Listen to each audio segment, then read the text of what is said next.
you were asked in your questionnaire about your priorities, and you listed Iran and Hamas and Hezbollah and North Korea.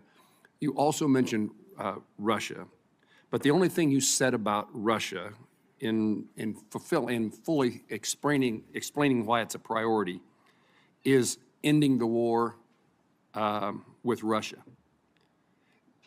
When you talk about Russia, what are your fears or policy priorities beyond ending the war? How do you see Russia as a threat to the United States? Senator, if confirmed as the Director of National Intelligence, it will be paramount for me to assess where our intelligence gaps may exist so that I can provide the President and all of you with the most accurate full picture of that threat assessment to directly answer your questions. I think that it is a complex environment. Russia remains a strategic competitor. There are a number of concerns that have to do with their nuclear weapons, as well as how the decisions and policies that are being made by this body and by the President will impact our own national security, which is my foremost concern. All right, folks, welcome back to the channel where we break down the biggest stories impacting our great nation. Today, we're diving into Tulsi Gabbard's heated Senate hearing, where she faced some tough questions from Senator Moran and others. Now, let me tell you, this was a wild back and forth that revealed a lot about Gabbard, her priorities, and where her loyalties truly lie. Buckle up, Patriots, because I've got a lot to say about this one. Let's get into it. I want to make certain that in no way does Russia get a pass in either your mind or your heart, or in any policy recommendation you would make or not make. Senator, I'm offended by the question because my sole focus, commitment, and responsibility is about our own nation, our own security, and the interests of the American people. In carrying out the responsibilities of the Director of National Intelligence, if confirmed, no country, group, or individual will get a pass in my fulfilling that responsibility of providing that full intelligence picture so that you all can make the best informed policy decisions for the safety, security, and freedom of the American people. You have my commitment to be completely objective, unbiased, and apolitical, and I hope you understand my commitment to our country's interest. I absolutely do. You have answered my question in the manner in which I wanted to hear, that you will do this in an objective manner, provide the information necessary, and that Russia, if it's a threat, you will tell us so and tell us the details of that threat. Yes, Senator. How would you restructure the national intelligence priority framework to better align with President Trump's national security goals? Senator, this is a discussion, if confirmed, I look forward to having with the President and his national security advisor, again, based on the threat assessment and based on the President's priorities. He has spoken about a number of different priorities in different parts of the world. I would work with them on that national intelligence priorities framework, which will serve as the foundation for the intelligence elements under ODNI. Any recommendations that you have in mind to make to President Trump in that regard? I want to make sure that any recommendations that I make to the President are fully informed. From where I sit now, I don't believe that I can make those recommendations. I take that responsibility seriously and wouldn't want to shortchange him without first doing the due diligence and work to make sure my recommendations are well-founded. How will you, Lieutenant Colonel, as the DNI, if confirmed, meet the objectivity and political neutrality requirements to ensure that you're telling the White House what they need to hear and not what they want to hear?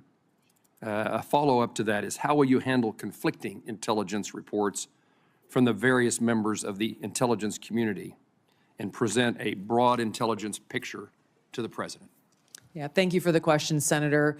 I hope that you have confidence in my ability to extract politics from what my role will be as Director of National Intelligence, because it's something I've done for almost 22 years now of wearing the uniform, both serving in the National Guard and the Army Reserve, even while holding political office. There is a brick wall between the two, and I have fulfilled that obligation in uniform, as I will as Director of National Intelligence if confirmed.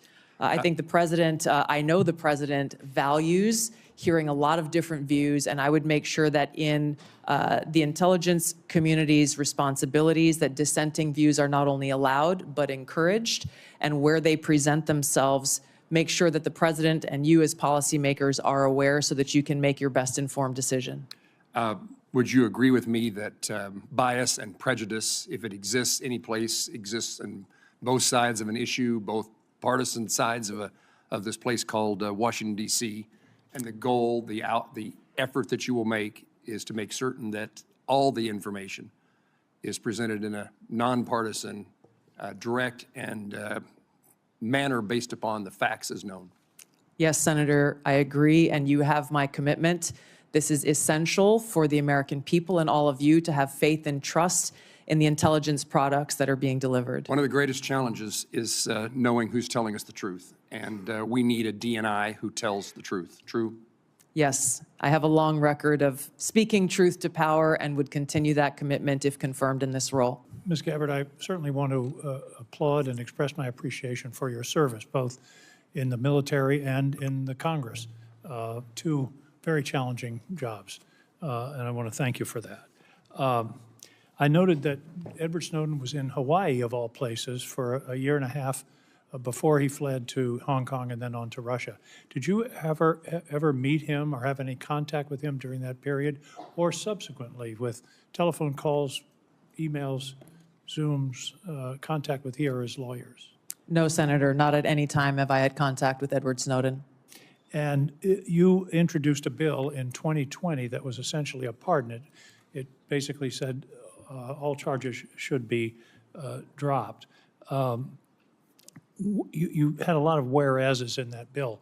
Where did the factual basis for those whereas clauses come from? Senator, if I recall, in that bill, it came from publicly available information. I see. And were you aware that there was a bipartisan committee report from the House Intelligence Committee in 2016 on Snowden's activities? I don't recall specifically at that time, but I am aware of that committee's report and executive summary that was reported publicly. I did not have access to the classified report that summary was based on. Did you read that report prior to filing your bill in 2020? Senator, I don't recall specifically. I remember reading a lot of materials prior to filing that bill.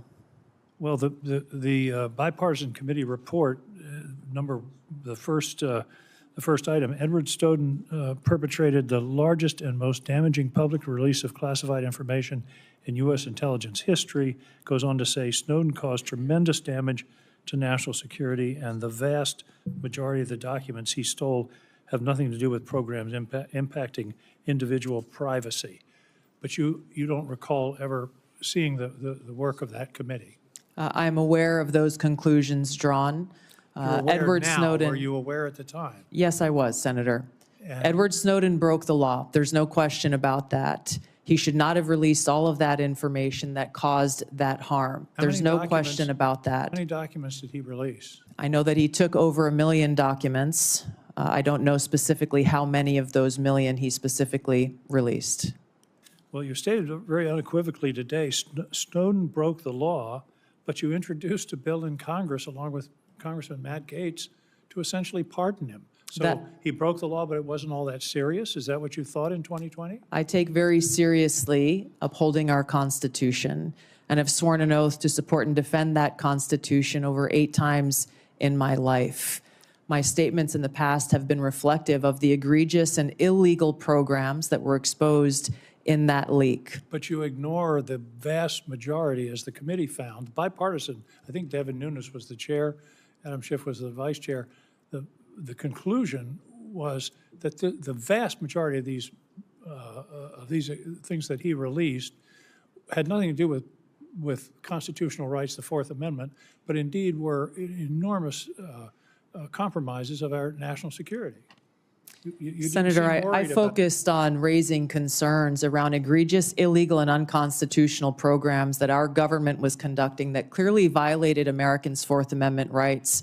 I think the most important thing that I hope all of you find to be relevant here is that if confirmed as Director of National Intelligence, I would take seriously the responsibility to protect our nation's secrets, just as I have for almost 20 years of holding a security clearance of some sort myself, either secret or top secret, and have never once violated the responsibility and privilege that comes with holding that clearance, and have a specific action plan in place to make sure that there is not another Snowden-type leak in the future. I think you testified that you never saw the classified version of this report. That's correct. On page 22 of the report, there's a heading that's not classified that says, what damage did Snowden cause? And then there's a lot of redacted material. Did that not raise a red flag for you? Or do you not recall Edward seeing Snowden that? broke the law. Like I said, I did not that have access to that classified. Did you seek access to it? I believe so, yes. This was quite some time ago. But you still introduced your bill to essentially give I it take apart. very seriously the protection of American civil liberties and our Fourth Amendment rights. If confirmed as Director of National Intelligence, I'd make sure that there is no further Snowden-type leak in the future, and that those who have concerns have legal channels to raise those concerns so that we don't violate and release our nation's secrets. So Tulsi Gabbard is being grilled here as part of her confirmation hearing to become the Director of National Intelligence. Now, right off the bat, Senator Moran dives into a critical issue, Russia. He asks Gabbard how she views Russia as a threat, and her answer? Well, she calls Russia a strategic competitor and mentions concerns about their nuclear weapons. Okay, fair enough.